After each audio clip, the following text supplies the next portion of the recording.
New story, new bots, same Murderbot. Let's hit it. Hello and welcome back to the couch. We saved you a seat. My name's Luke and today we're reviewing and reacting to Rogue Protocol. This is the third book in the Murderbot Diaries series. Yes, we've been doing chapter by chapter reactions and reviews. We just finished the book, so we're doing an overarching thing where we talk about it a little bit. I'm not going to go over every detail, but we'll still talk about it. If you'd like to follow along, you can purchase the book. It's in the description of this video. If you click the link, buy the book, and it helps support the channel. You can also become a member. It's $2 a month. Buy me a cup of coffee, and we'll just keep it going because that's what we like doing. All right, enough of that. Okay, so the end of this book was kind of melancholy and a little weird. For me, at least. And yesterday, I released my Chapter 6 review of and reaction of this book. And it was, the rest of the book's really good. I really enjoy everything up until the end. Everything up until they get to the console room. As a matter of fact, Chapter 5 is my favorite chapter of the series so far. Chapter 5 is awesome, it's thrilling, it's wonderful, it's thoughtful. You really get into the nuts and bolts of what's actually happening within the series, and you get this like really interesting way of defeating, not destroying and not stopping, but defeating combat bots, which are really cool. What a terrifying thing to introduce to the story. A combat bot, 10 feet tall, multiple weapons, a real adversary for Murderbot, for sec units. I mean, an absolutely terrifying thing. And the messages it sends through the feeds is crazy. And I can't imagine receiving that from something I know that could tear me in half. And I love that Murderbot, in every book, and including this one, he goes back to being told, he's like, yeah, that thing will tear me in half. Because he's like, it's happened to me before. It sucks. I love that. Yeah, let's talk about the book some. So we're introduced to the combat bots. We're introduced to Mickey, which is a interesting concept. Mickey is essentially an android that isn't good at anything. Basically an assistant. Basically AI assistant. It's got a little bit of interpersonal connection that it's capable of doing, but other than that, it's not overtly better than humans at anything, than sex bots at anything, than sec units, than combat bots, than combat sec units, which I can't wait to see hopefully in the future. There we get Mickey, who reminds you of the, I don't know, a child, 14, 12 years old. And Mickey has a mentor, a guide, a friend, a bean. And a bean is just a normal person, regular person. It was kind of weird, I'll be honest with you. I didn't much like Mickey. I didn't like Mickey from the beginning, to be completely frank with you. I didn't like how Sec Unit treated, how Murderbot treated Mickey necessarily. I mean, Murderbot just used Mickey the entire time. Mentioned multiple times I should have just controlled Mickey. Like, I should have just made it do whatever I wanted. Like, it's just, ew. I don't know. It's just not for me. It just ain't. We do have two also new types of characters. We meet an actual security consultant. We had Murderbot act as a security consultant in the previous book, but we meet two of them. They're essentially hired guns. They're wearing power suits, so I imagine they're like Master Chief in Halo. That's what I imagine. And they are kind of terrible at their job. They're just not as good as Murderbot, let's be frank. And I love that part too, where we're talking about where Murderbot's like very quickly saying, I wouldn't have done this. I would have done this 5 minutes earlier. This is kind of silly, blah, blah, blah, blah, blah. We're also introduced to a much denser plot later in this book, which I think is pretty interesting and goes back to my predictions about everything being connected, that there's this Illuminati that's hosting all of these bad guys that hired these combat bots, that is above Grey Chris, that's above Talasi, that's a true adversary for Mensa, who seems like is the actual main character of the story, and Murderbot is really just the thing that's solving the problems for Mensa, which we'll see. I'm not gonna say the main character of the story, but the main character of this universe. I don't know how else to describe it. MC. Mensa's got mad MC potential.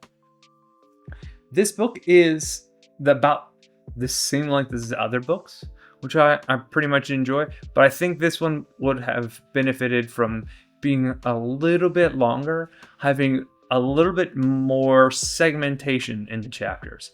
It's kind of funny. One of the commenters had mentioned, because I said that chapter 3 or 2 was, oh, that's a pretty long chapter, and then I read chapter 5 and it's 50 pages. It's a third of this book. It's just chapter 5, and then I think the chapter 6 is 30 pages, so more than half is just 5 and 6, which is good. I like that we get to see this terraforming platform thing. What a cool concept. I mentioned it, but it's like a floating fortress above this tumultuous world with radical storm clouds outside that Murderbot sees occasionally, and it reminds me of like a World of Warcraft instance, or something like a Link would go into to save Zelda, and I like that a lot. I think that's pretty cool how it's described, how it's utilized, how it's quasi-functioning, and the reason for the combat bots to be on it, and the reason for the security consultants to be on it. So we'll see. This book also continues that trope that we've seen before, where there's essentially the backbone of these books so far has been, you've got this group of people who are corporate greedy fat cats who have indentured servants and are willing to go to great lengths to make a profit, including murdering people, and then committing, sabotage and all sorts of stuff.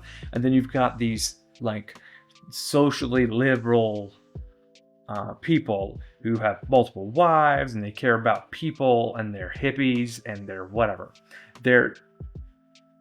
It's pretty cool. That's like the backdrop. And Murderbot's kind of in between and hates both sides, which I appreciate a lot. We also get a little less of this in this book, which I don't know how much I like, because it's something I kind of appreciate about book 1 and 2.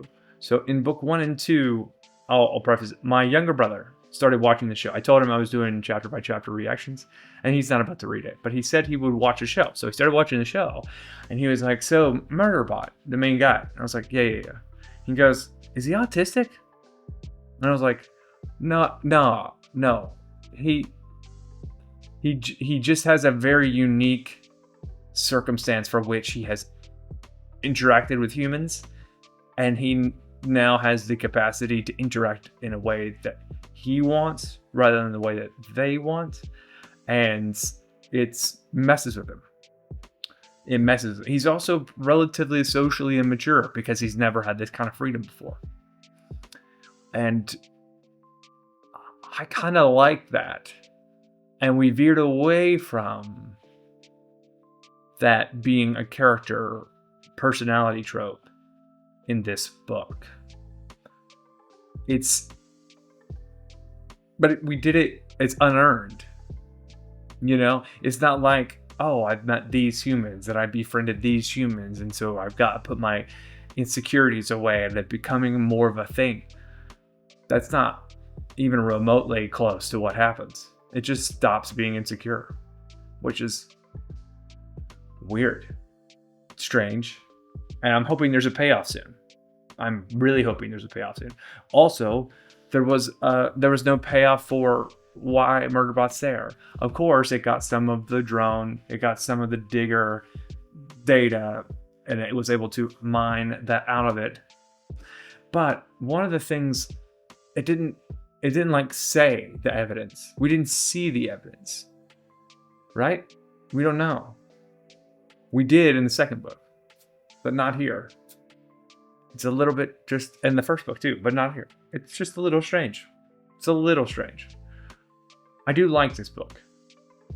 It really does a good job of continuing the story, introducing you to new characters and situations, and new fiction, blowing the world up a little bit. and it continues Murderbot on the path to growth and discovery and kicking more ass. It does have all of the things you want in this book. There's just like these nitpicky things that I have that just isn't for me. It's not my bag. One of the things I don't like in storytelling at all, regardless of plays or movies or books, is any unearned spectacle. If something is unearned, I'm like, I'm immediately out. Immediately out. So it's got to be kind of earned. It's got to be earned, and we have to have gone through it. Some of the stuff in this book, it doesn't really feel that way. But I digress. I liked it. I had a good time with this one. I'll just say that I liked the second book a whole lot more, and I liked the first book a good bit more.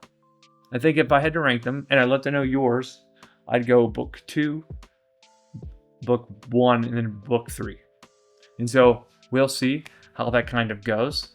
But yeah, I'm very interested as to where we go. I can't wait to see, and here's where we're going to get to predictions. I can't wait to see the fallout for Grey Chris, where Murderbot is going to try to find its way back to Mensa, which is going to be interesting. Are we going to have an art situation? Are we going to have a sex bot situation? Are we going to be reintroduced to some of the characters that we've seen before? All of that, very interesting. Is when Murderbot reunites with our first book group, are a couple of them going to have been killed? Is Mensa going to still be alive? Right? Because they tried to kill her already. And she knows.